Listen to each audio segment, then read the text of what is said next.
Jesus. You can have this whole world. Give me Jesus.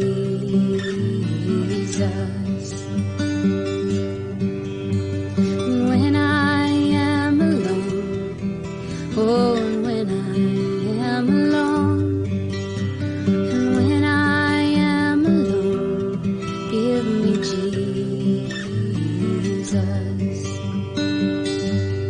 Give me Jesus. Give me Jesus. You can have this whole world. Give me Jesus.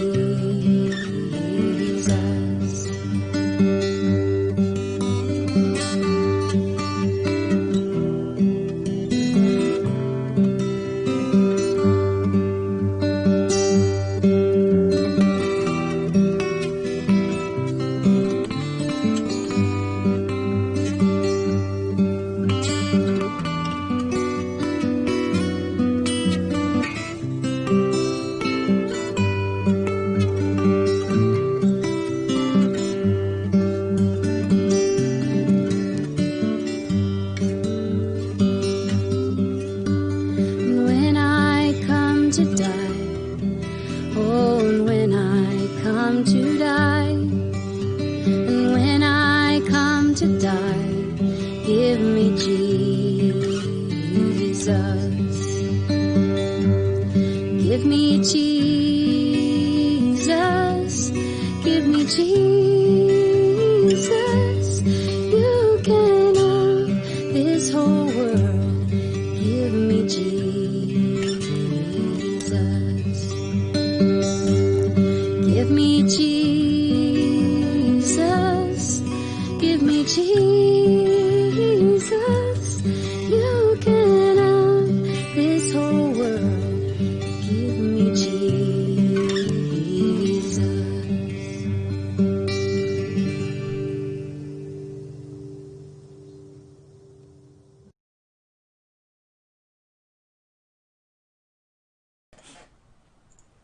Good morning everyone, ito po ang inyong lingkod, si Pastor Ruel Camia po mula po dito sa Winnipeg, Manitoba, Canada para po sa ating pag-aaral ng Salita ng Diyos ngayong umaga.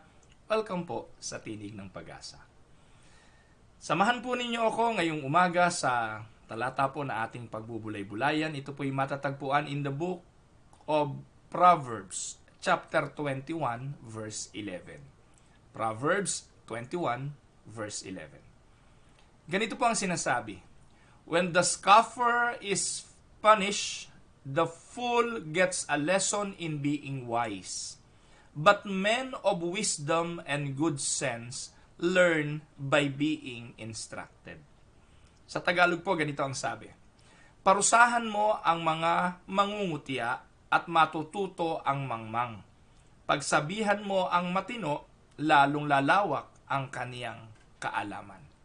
Mga minamahal na mga kapatid, ito pong verse na ito na ating binasa ay nagpapakita na there are two ways to gain instruction in life. Merong dalawang paraan daw po. Paano matututo? Una, pwede tayong matuto sa pakikinig at sa pagsunod. No, by hearing and by learning, we obey, we can learn. Tama po ba? By instruction, by hearing and being obedient to the instruction. O meron din namang isang paraan ng pagkatuto, yung pong tinatawag ng iba na trial and error. Trial and error. Kapag nakikita daw ng mga mangmang ang mga maling ginagawa, ay napaparusahan, natututo silang huwag itong gayahin. Ito po ang sabi ng Biblia, Proverbs 21:11. Kapag nakikita ng mga mangmang, take note, the fool, when the fool saw that the scoffers are punished, they learned. So kapag may nakikita raw ang mangmang na pinaparusahang masama, natututo sila. They learned from example. No? Halimbawa, bawal tumawid na kamamatay at nakakita yung mangmang ng mga tumawid at nabangga na matay, natututo sila. So that is how the fool learned. They learned from seeing the example. So ito po yung sinasabi. Kapag maraming namamatay sa pagtawid sa lugar na bawal, natututo maging ang mga mangmang. May mga tao naman na para makumbinsi na mali ang isang bagay, ay kailangan pang makakita ng halimbawa na ito ay mali nga. Pero ang tawag sa kanila ay mangmang. Ang mga mangmang daw ay yung kailangan pang pakitaan ng example in order for them to learn. Pero ang taong matalino, ang sabi po sa atin pong pag-aaral, does not have to learn from things the hard way. Ang sabi po ng Bible, yung matalino, paalalahanan mo lang, natututo na sila. Because they seek instruction. They will not do the things that brings needless evil upon themselves. Therefore, they will not suffer any ill effect because they will not do the things that cause them. Halimbawa, kailangan mo pa bang makita ang example na nakamamatay ang tumawid sa highway? Hindi po ba? Samantalang logic dictates talagang nakakamatay ang tumawid doon. Hindi po ba? Halimbawa pang isa, ang pagkahawa ng sakit na AIDS sa pakikipagtalik sa hindi mo asawa o pakikipagtalik sa kanino man ng unsafe sex, ay alam mo na magdudulot sa iyo ng sakit. Kailangan pa bang magkaroon ka ng AIDS para ma-realize mo na ito ay mali? At kailangan mo pa bang maranasan para mapatunayang ito'y mali? Ang mangmang, natututo po sila sa mistakes. Pero ang matalino, hindi na kailangang madaanan ang mistakes na ito at maranasan in order to learn. Nakuha niyo po mga kapatid?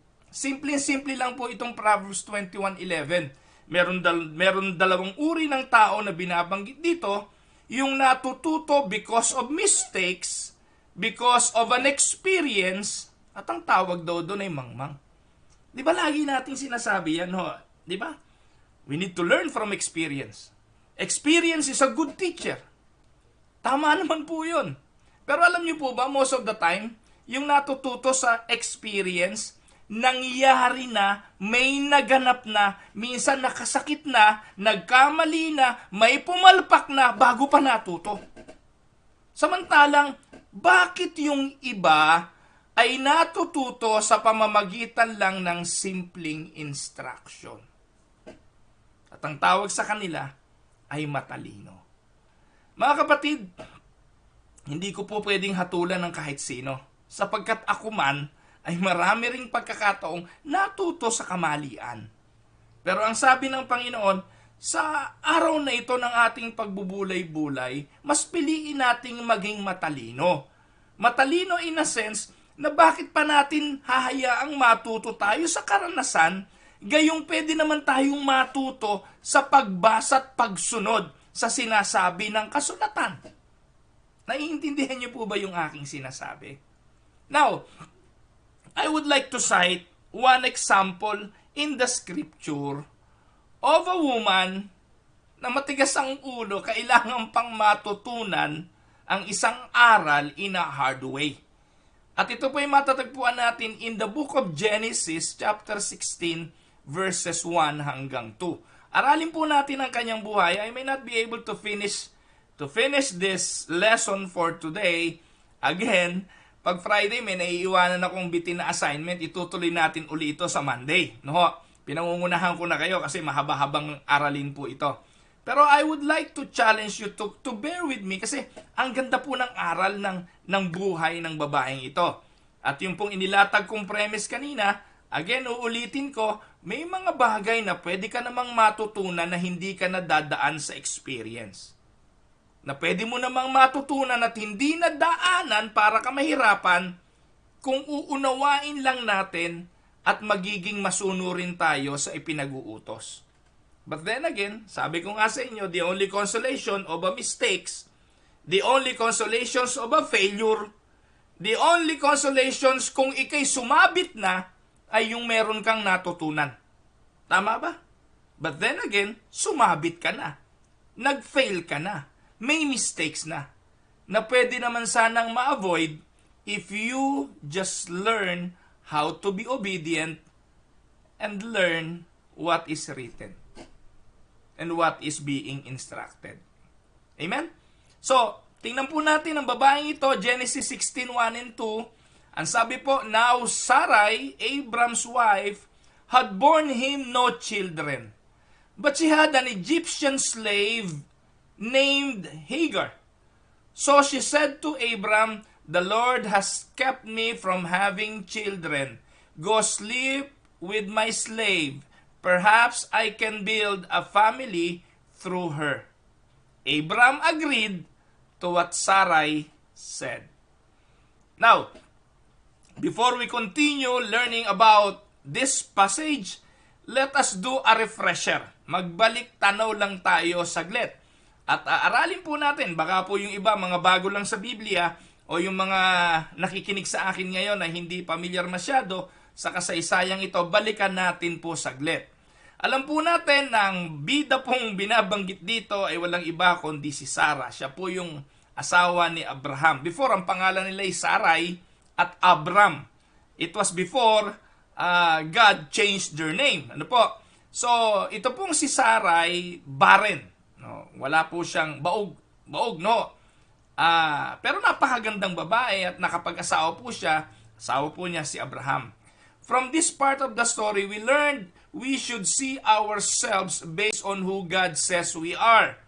Sabi nga po, ang tunay na kagandahan daw is seen in a woman who reflects God, and what we need to have is patience, faith, and unshakable trust. Ang kagandahan ng isang tao ay hindi lang panlabas. Ito pong si Sarah, ang sabi sa kanya, napakaganda niya, no? Panlabas. Kumusta ang kanyang panloob? Yung kanyang patience, yung kanyang faith, yung kanyang unshakable trust. So, nasa kanya po yun. Kaya po siya tinawag ng Diyos at naging asawa ni Abraham. Now, yung kanyang patience at ang kanyang faith, wala pong question doon. No? Pero in the beginning, makikita natin, nung kinausap sila ng Diyos, at sinabi sa kanila ng Diyos na you will bore a child, ang na pong ginawa po ni Sarah, pinagtawanan po ni Sarah yung anghel ng Diyos. At hindi siya naniniwala kasi napakatanda na niya. Ano po?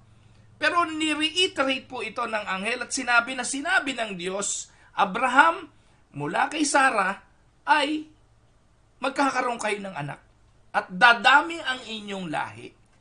Pero alam niyo mga kapatid, naniwala naman si Sarah sa bagay na ito na sinabi ng anghel. Pero dumating yung panahon, 10 years ang nakalipas. Nakaranas na po ba kayo ng ganong klase ng damdamin? Yung naghintay kayo, matagal kayo naghintay, at yung patience ay naubos sa kahintay. Yung tila hindi na darating yung sagot na inyong inaabangan o yung inihintay ninyong katugunan sa inyong mga panalangin. Mga kapatid, kapag dumating po tayo sa ganitong kalagayan ng buhay, sa palagay nyo, ano ang naaapektuhan? Kapag meron kayong hinihintay at hindi dumarating, ano ang pangunahing naaapektuhan? Tama po kayo. Ang unang naaapektuhan nito ay pasensya. Naaapektuhan nito ang ating pasensya, naaapektuhan nito ang ating pananampalataya, naaapektuhan nito ang ating pagtitiwala. Halimbawa, yung meron ka lang hinihintay na isang tao. Usapan nyo, alas 7. Aba, alas 8 na, wala pa. Anong pakiramdam ninyo? Nauubos yung pasensya. Alam niyo po, yung pasensya, para daw gasolina ng sasakyan yan. No? Mabilis maubos habang tumatagal. Hindi po ba? Parang baterya din ng kotse o baterya ng kung ano mang kapag ginagamit, ito'y nauubos. At ang pasensya raw po, mga kapatid, ay nakasalalay kung gaano kamature ang isang tao. Kaya mas mature, mas mahaba siguro ang patience, mas mahaba ang pananampalataya, mas mahaba ang pagtitiwala. Pero pag medyo hindi pa masyadong mature at immature pa, kokonti ang reserba niyan. Kaya kumusta po tayo sa larangang ito? Meron pa ho ba tayong mahabang reserba ng pasensya?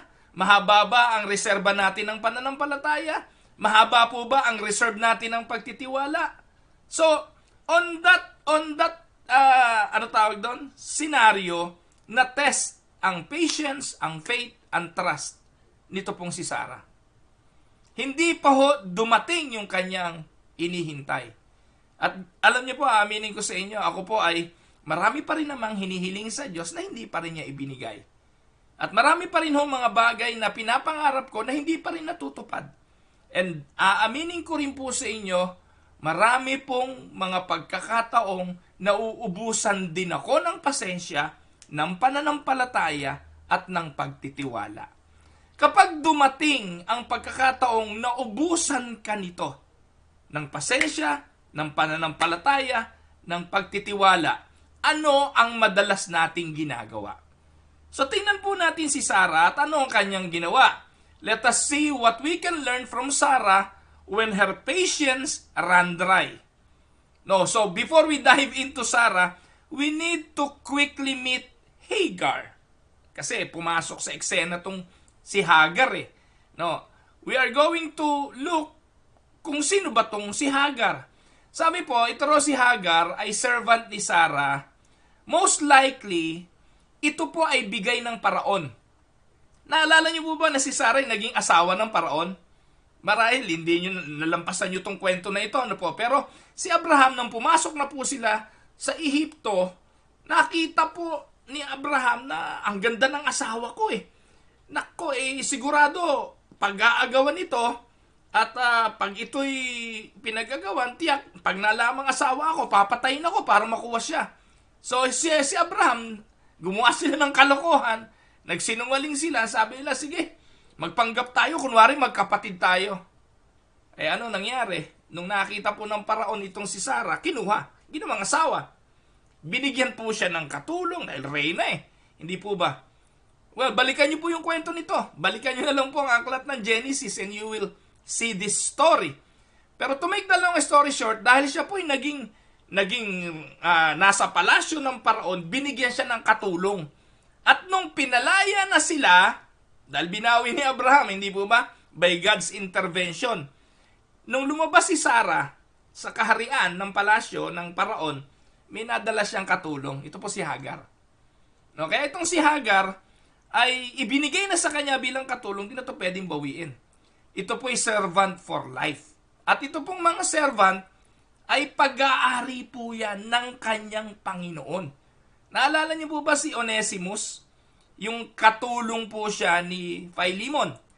Ito pong si Philemon, meron siyang alipin at ito pong kanyang alipin ay walang iba kundi si Onesimus. Si Onesimus, nung tumakas sa kanyang Panginoon, di po natin alam kung ano dahilan. Maaring nagnakaw, maaring nahirapan, kung ano man ang dahilan. Lumayas at natagpuan po niya si Apostol Pablo, nakakilala sa Panginoon at nagbalik loob sa Panginoon. Ngayon si Pablo, sumulat siya kay Philemon. Kaya yung New Testament epistle na Philemon, sulat yun ni Pablo para kausapin ang kanyang kapatid na si Philemon. Napatawarin mo na si Onesimus at tanggapin mo siya hindi na bilang alipin, hindi na bilang katulong, kundi bilang kapatid. So yun po yung laman ng sulat ni Philemon, ni Pablo kay Philemon. So pag-aari po kasi talaga Pag-aari talaga ng Panginoon yung alipin. Now, dito po, mababasa na natin, papasok na tayo dun sa chapter 16, verses 1 and 2. 10 years is how long Sarah's been waiting for God to fulfill the promise of children that God made to Abraham. That is a long time to wait for anything, and it would feel even longer for a woman na baog na gustong magkaanak. So, ano pong nangyari? Sarah's desire for children had clouded her vision, and instead of seeing God as a promise keeper, she now sees Him as a prevention, preventing her from bearing a children. So ano po yung ginawa ni Sarah? And to Sarah, this was something God needed her. Sarah need to help God in order to fulfill the promise to Abraham. Ito po yung unang-unang ginawa. There are two big mistakes na ginawa si Sarah. And the first one is, the first mistake was allowing her desire for something to cloud her ability to patiently trust God. Tinulungan niya ang hindi naman nangangailangan ng tulong. Nakuha niyo po ang gusto ko sabihin? Dahil hindi nangyayari ang pangako ng Diyos para sa kanya, pakiramdam ni Sarah, kailangan ko ng kumilos, kailangan gumawa ako ng paraan, kailangan akong humakbang para matupad ang sinasabi ng Diyos. Maybe God is needing my help right now. Dito po pumapasok yung katuwiran at laging sinasabi ng mga tao, lalo mga Filipino. Ang sabi, tulungan mo ang tulungan mo ang sarili mo at tutulungan ka ng Diyos. Yung katagang nasa Diyos ang awa, nasa tao ang gawa. At ito po mga kapatid, ang ginawa ni Sarah. Gumawa siya ng paraan, para tulungan ng Diyos. Ang tanong, kailan kailangan ng tulong ng Diyos? O kailan ang Diyos ay nangangailangan ng tulong natin? Kailan kailangan ng Diyos ang ating mga tulong to fulfill His will in our lives? Mga kapatid, hindi niya kailangan ng tulong natin. Minsan, ang pakikialam natin sa mga plano ng Diyos ang lalong nagpapabigat ng mga suliranin natin sa buhay. Ang pakikialam natin sa kalooban ng Diyos ang nagiging dahilan ba't tayo nasa sadlak sa mabigat na mga suliranin ng buhay. Kaya napaka-importante rito ang laging tanungin natin kung anong kalooban ng Diyos. Alamin natin kung ano ba talaga ang nais niya sa buhay natin. Bago natin pagpasyahang gawin, dahil babalik tayo dun sa sinasabi sa Proverbs, matututo nga tayo pero we learn in the hard way. Ito po yung sinasabi, you learn from your mistakes. Na pwede naman sanang hindi mangyari kung naging masunurin lang at naging pasensyoso lang. Madalas po kasi mga kapatid, ito ang ayaw man nating aminin, pinangungunahan natin ang Diyos. Minsan, mas mabilis pa tayo kesa sa Diyos. Gusto nating mauna kesa sa kalooban ng Diyos sa ating mga buhay. Samantalang, we can easily wait and be patient. And patience paid off. Amen? Ngayon po palang umaga, gusto ko i-congratulate yung aking pamangkin sa pinsan. Si kapatid na Janelle Ramos at ang amin pong Pangulo ng Paaralang Lingguhan sa Winnipeg, Unida sa kanyang pagpasa sa NCLEX. Registered na nurse na po ang amin pong si Janelle Ramos. At galak na galak po ang pamilya Ramos, ang kapatid na Ogie at ang kapatid na Finet at kami po na pamilya ng God-given grace ay galak na galak. Because I know the patience. I know the waiting period.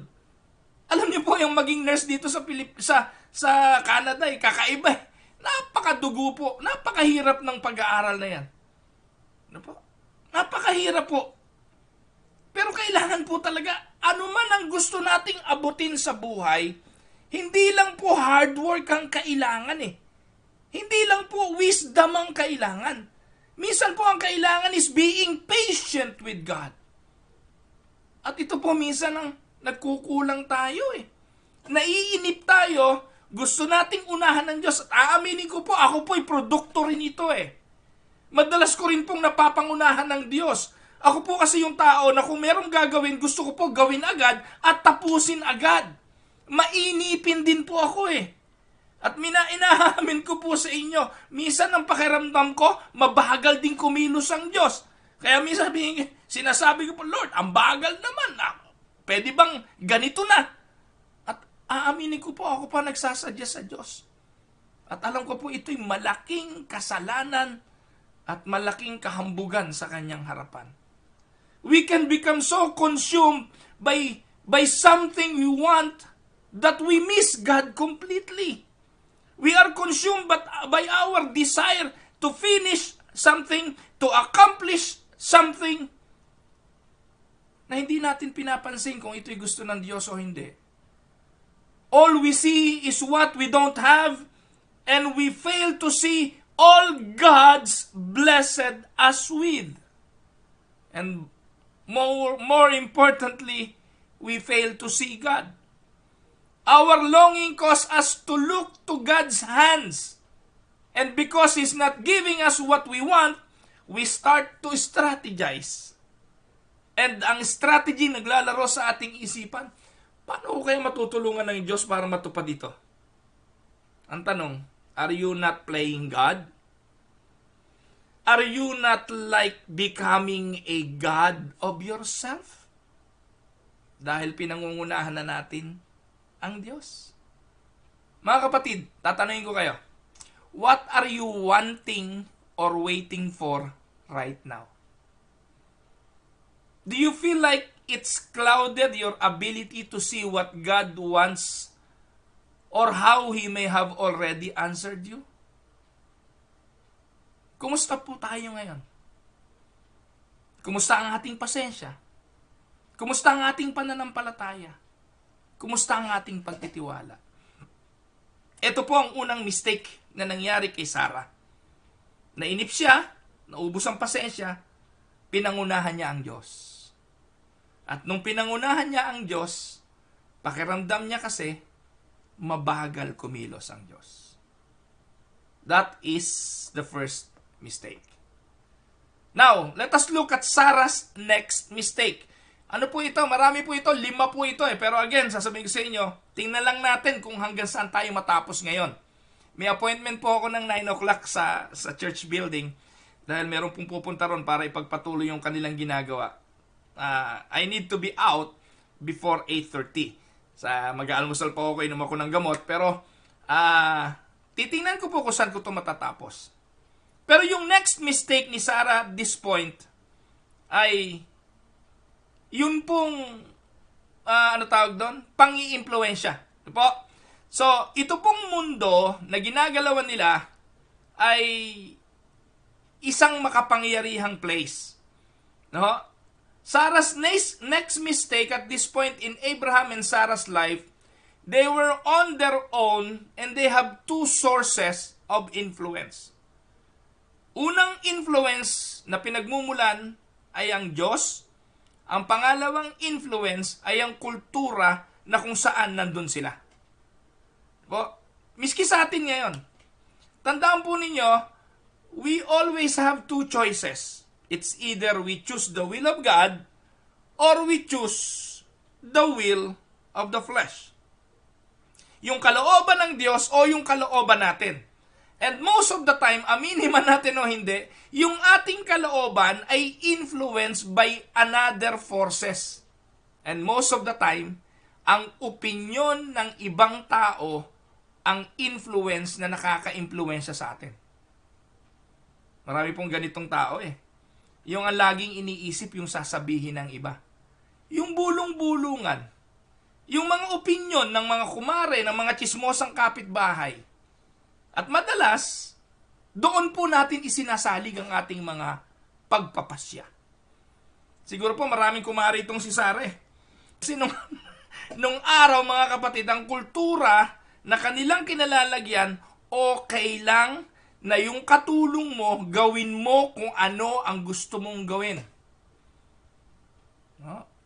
When Sarah presented her idea to Abraham na sumiping sa kanyang katulong, tanong, kasama ba ang idea ng Diyos doon? Nung inialok ni Sarah si Agar para sipingan ni Abraham, sa tingin ninyo, meron bang kapirasong inclination man lang na ito'y parte ng plano ng Diyos? Wala. Lahat ng ito ay plano ni Sarah. Lahat ng ito ay maaring opinyon ng kulturang kanilang kinalalagyan kasi ito'y normal. Sa kulturang meron sila. Opinyon ito marahil ng mga tsismosang kumare. Opinyon ito marahil ng mga kaibigan at kasama nila sa lugar na yon. Dahil para sa kanila, walang mali doon. Culturally, walang mali doon. Dahil ang alipin, is to the disposal of the owner of the slave. Now, first, makita po natin, messing up is pretty much guaranteed kapag ito ay malayo sa kalooban ng Diyos. The second mess na ginawa ni Sarah, when she chose to do what an ungodly culture says it's right. And Sarah messed it up big time. Yung pong ilabas mo ang Diyos sa iyong mga plano, palpak na yon. Pero yung piliin mo ang kultura ng mundong ito at sabihin mong ito ang tama kesa sa kalooban ng Diyos, that is a mess. A big time mess. Mga minamahal ng mga kapatid, ito po yung pangalawang kamalian na ginawa ni Sarah. Gusto ko po kayong tanungin, what have you recently taken into your own hands? And what happened? Ano po yung mga pagpapasya na ginawa mo recently na alam mong hindi mo man lang kinonsider ang Diyos? Ano nangyari? When do you find yourself thinking the world's way or doing things seems like a viable option? Kailan kayo nagpasya dahil sa opinion ng iba? Without considering the opinion of God. Kailan kayo na-impluwensyahan ng sigaw ng marami? Kahit alam nyo na ang sigaw ng marami na yon ay labag sa gusto ng Diyos. Kailan nangyari na katulad ni Sarah, ay mas pinakinggan ninyo ang kultura kesa sa nakasaad sa sinasabi ng Diyos na maghintay, manampalataya, at magpasensya. Mga kapatid, 3 pa ang mess up ni Sarah sa mga talatang ating pinagbubulayan. Pero tutuloy ko na po ito sa Monday. Po? Para meron po tayong assignment. Basahin niyo po yung Genesis chapter 16 hanggang sa 17. Tingnan niyo po kung ano nangyari dito sa buhay ni Sarah nito at ni Abraham. Para po sa pagbabalik natin sa Monday, medyo may idea na kayo kung ano pa yung mga kapalpakan ng kanilang mga pagpapasya. So purihin po ang Panginoon mga kapatid. Pwede po bang saglit tayong tumungo, tayo po ay manalangin. Ama naming Diyos na makapangyarihan sa lahat, nagpupuri, nagpapasalamat, nagbabalik kami sa iyo ng kaluwalhatian. Sa oras pong ito, dumudulog po kami, humihingi ng iyong kapayapaan, ng iyong pag-iingat sa bawat isa na aking mga kapatid, lalo na po yung mga dumadaan sa mabibigat na mga karanasan ng buhay sa iba't iba pong mga sirkumstansya. Lord, I am praying to you right now para sa kapayapaan ang pamilya po na naiwanan ni Nanay Juaning Purifikasyon. Dalahin ko po ang patuloy na aliw na ipagkaloob mo kay Kuya Gideon, kay Raquel at kay Momon, ang kanyang mga anak.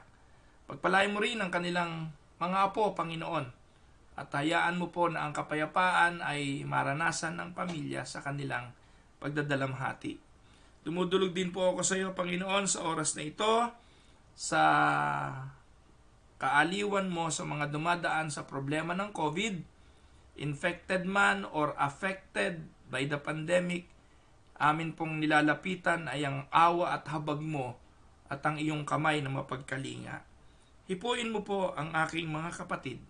Samahan mo po sila sa mga problemang kanilang pinagdadaanan.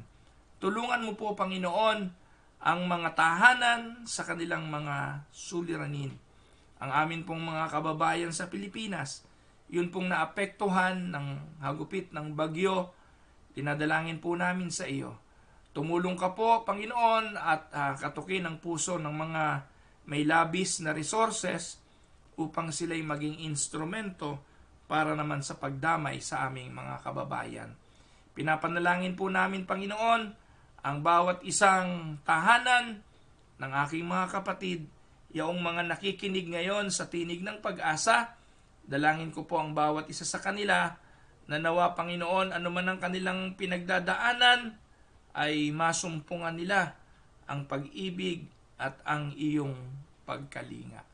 Marami pong salamat. Ito po ang aming papuri sa pangalan po ng aming Panginoong Hesus. Ito ang aming dalangin. Amen and amen. Magandang umaga po mga minamahal na mga kapatid. Good morning po Ate Marie Cruz, Ate Tete Advincula Silla. Ayan, happy Friday po sa inyong lahat. Ate Neneng Sintos, magandang araw po. Kapatid na Apmin Embile, magandang araw po sa inyo. Ate Gina De Castro, pagpalain po kayo ng Panginoon. Kumusta po kay Kuya Pedoy? Ganon din po kay Ate Pelisa Reyes, magandang araw po sa inyo. Kay Ate Agnes Causaren, kay Ate Merly Toledo, kay Ate Jane at kay Kuya Henry de la Cruz, pagpalain kayo ng Panginoon. Sa pinsan ko po na si Jinky Bustamante, kay Tita Tessie Chu, magandang umaga po Tita Tessie. Kay kapatid na Ai Advincula, pagpalain kayo ng Panginoon. Ganon din kay Eric. Ganon din po kay kapatid na Rosalie Cunanan. Kay kapatid na Jerry Ulaes. Kay Ate Agi Victa. Kay kapatid na Marlet at Darren Sakdalan. Pagpalain kayo ng Panginoon. Kapatid na Elisa Banasihan, magandang araw po sa inyo.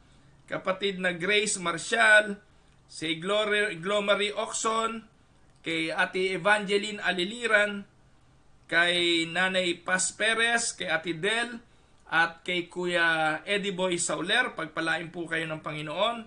Kay kapatid na Marvin Aguila, kay Lisel, at kay Martina, kay kapatid na Elizabeth Ernie, pagpalain po kayo ng Panginoon.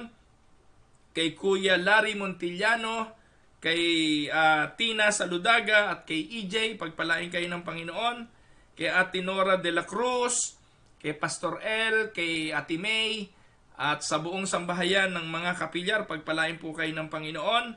Kay Ate Nora de la Cruz, kay Ate Esther Bautista, kay Kuya Ante, at sa inyo pong sambahayan, pagpalain po kayo ng Panginoon. Kay Ate Yoli Kerubin, kay Ate Christy Villanueva, kay Ate Amalia Velasco, magandang araw po. Welcome po sa Tinig ng Pag-asa. Kay Nanay Carolina Bukiran. Nanay Carolina, pagpalain po kayo ng Panginoon. Kay Ate Mirna Sinfuente at kay Kuya Nestor Sinfuente, patuloy po kayong pagpalain ng Panginoon. Sa pinsan ko po na si Lily Camialu, pagpalain kayo ng Panginoon dyan sa Amerika. Ganon din si kapatid na Robert, pagpalain ka ng Panginoon. Si Ate Lesty Tamundong, pagpalain po kayo ng Panginoon, Ate Lesty. Si Ate Mirna Narciso, si kapatid na Miriam Galvan, si kapatid na Francesca Manaksa. Ngayon ko lang po narinig ang inyong pangalan. Welcome po sa Tinig ng Pag-asa. Kapatid na Jesse James Abad, magandang araw. Kapatid na Echi Bartolome, Ate Tess Castillo, Paharilyaga Castillo. Tess, I hope everything is okay with you. Patuloy ka sa aming panalangin. Kapatid na Jay Lemoneras, welcome po sa Tinig ng Pag-asa. Ngayon ko lang din po nakita ang inyong pangalan. Pagpalain po kayo ng Panginoon. Pastor Albert Lopez, pagpalain ka ng Panginoon at ang iyong sambahayan. Ganon din po kay kapatid na Vanji Magnaye. Pagpalain po kayo ng Panginoon. Tita Myra Paredes Libertino at ang mga kapatiran natin sa Aristocrat Restaurant. Bukas po ang Aristocrat, no po? So you can drop by and buy your Filipino dishes. Available po ito sa Tyndall Park po ang kanila pong restaurant. Kuya Eric Maynes, magandang araw. Kay Genuine, magandang araw po. Ate Cora Dolor, kay kapatid na Lani Tulagan, good morning po sa inyo. Ganon din po kay Ate Delia at kay Kuya Ban Magkawas. Ate Del, natuwa po ako dun sa awitin ninyo kahapon, yung awit ni April Boy Regino. So yun, paborito ko rin po yung kanta na yun ni April Boy. So yun, kanta pa ho Ate Del, keep on posting many songs. Ganon din po si kapatid na Rose Pasqua, magandang araw po sa inyo. Kay Ate Elisa Banasihan. Ayan. Ayun po pala. Salamat po, Pastor, sa araw-araw na pagpe-pray sa aking mga parents na sina Tatay Eleno at Nanay Pasingsilya. Ibig sabihin, si Ate Elisa ay kapatid ni Enoch. Ayun. Welcome po sa Tinig ng Pag-asa. Ayan. Ganon din po kay Kuya Dol at kay Ate LV Paredes. Ayan, nawalan daw po sila ng internet ng mga nakaraang araw. Palagay ko po meron na. Ayan, Ate LV and Kuya Dol, pagpalain po kayo ng Panginoon. Brother Erwin Matusok. Ayan, yung aking brother na yan eh. Miss ko na yan, kapatid ko yan. Kaya lang, talagang hindi pa kami pwedeng magkita. Brother Erwin, God bless you. Ang kapatid na Elaine Sauler Tumbokon. Ayan, pagpalain ka ng Panginoon, kapatid na Elaine. Ganon din po si Ate Ovi at si Kuya Pete Henido. Nanonood din po sila sa atin ngayong umaga. Good morning po sa inyo. Si Francesca Manaksa ay apo ni Ate Leslie Tamundong. Kita niyo po mga kapatid, nakakatuwa. Kapag yung lola nanonood, yung anak nanonood, pati apo nanonood ng Tinig ng Pag-asa. Isa lang po ibig sabihin nito. Yung lola ay sineshare niya hanggang sa kanyang apo ang salita ng Diyos. At ang maganda pong nangyayari nito, ang buong pamilya ay napapaalalahanan ng salita ng Diyos on a daily basis. You don't need to wait Sunday para makinig ng sermon ng pastor. No, mga kapatid, pag Sunday pumunta kayo sa simbahan ninyo, pero pag araw-araw at wala naman pong pangangaral yung pastor nyo, dito po muna kayo tumambay sa Tinig ng Pag-asa. Monday to Friday. At i-encourage nyo po yung inyong mga pamilya, yung inyong mga anak, yung inyong mga apo na mag-join sa Tinig ng Pag-asa. At naniniwala po ako, this will help you live blessed Christian life and it will help you mature in your walk with Christ. Ayan. Nanay Neneng Sintos, ayan, at saka si kapatid na Raquel Villanueva. So, ayun po. Palagay ko, nabasa ko na po lahat. Ipagpaumanhin po ninyo mga kapatid. Medyo kailangan ko pong magmadali at Friday po ngayon. Napakarami pong trabaho. Araw po ng recording. Araw po ng kailangan ko pong pumunta. Maghapon po ito. May ginagawa po doon sa simbahan sa bagong building ng Winnipeg Unida. Again, maraming salamat. Konting hirit na lang po at ma-approve na po siguro sa kalooban ng Diyos ang occupancy permit. At once na ito'y nabigyan na ng occupancy permit, alam niyo po, ito ang kaibahan nung nasa Pilipinas. Sa Pilipinas, no? Magtayo ka lang ng building do. Tapos, ayun na, pwede nang gamitin. Pero dito po, nakabili kami ng building pero hindi pa ho namin magamit dahil po talagang we need to follow all the law. We need to be up to code. Kailangan po talagang sumunod. Ayan, isa-isa pa hong ini-install ang mga kung ano-ano. At malaking trabaho po talaga. Pero ganun pa man, pasalamat sa Panginoon dahil sabihin ko po sa inyo mga kapatid na Unida, ito po ang kauna-unahang building na pag-aari ng Unida sa labas ng Pilipinas. Ayan. Yay! Salamat po sa Panginoon. At pupunta po ako ron for some construction work pa rin na ginagawa. So, patuloy niyo po ako isama sa prayer. Mamaya pong gabi naman ay mayroong council meeting. I am asking the council to sana mamaya ay kumpleto tayo sa council meeting via Zoom. So, ayun po. And please also include me. Yung aking kalusugan. Recently, nataas na naman po yung aking blood sugar. Atin-atin lang to. Huwag nyo na pong pagsasabi sa misis ko. Total, wala naman siya nasa trabaho. Tumataas po yung sugar ko. Kaya po sa gabi hindi ako napagkakatulog. At medyo gumising po ako kanina na masakit yung ulo ko. Ganun po yung epekto sa akin kapag mataas ang sugar. And para po akong groggy, antok na antok po ako ngayon. So, yun po, please include me in your prayers na sana yung gamot na iniinom ko ngayon ay tumalab pa kasi po ayoko pang mag-insulin. Pero kung talagang hindi na po mapapababa ang aking sugar, ayun, welcome insulin. So, ganun pa man, ang mabuhay ay si Kristo, ang mamatay ay pakinabang. Amen? So, pagpalain po kayo ng Panginoon. Again, nakikiramay po kami sa pamilya po ni Nanay Waning. At hindi ko po alam kung saan siya nakaburol, no? Alamin nyo na lang po sa Pilipinas, kung kayo pinasa Pilipinas. Hindi ko po alam kung pwede rin makipaglamay o dumalaw. Hindi ko po alam kung anong batas sa Pilipinas. Pero kami po ay nakikidalamhati ang aking sambahayan at ang Winnipeg Unida kasi most of our members here in Winnipeg, kakilala po si Nanay Waning. So magandang araw po, pagpalain po kayo ng Panginoon, and see you Sunday sa atin pong pananambahan. At see you again on Monday sa pagpapatuloy po ng ating pag-aaral dito po sa Tinig ng Pag-asa. God bless everyone!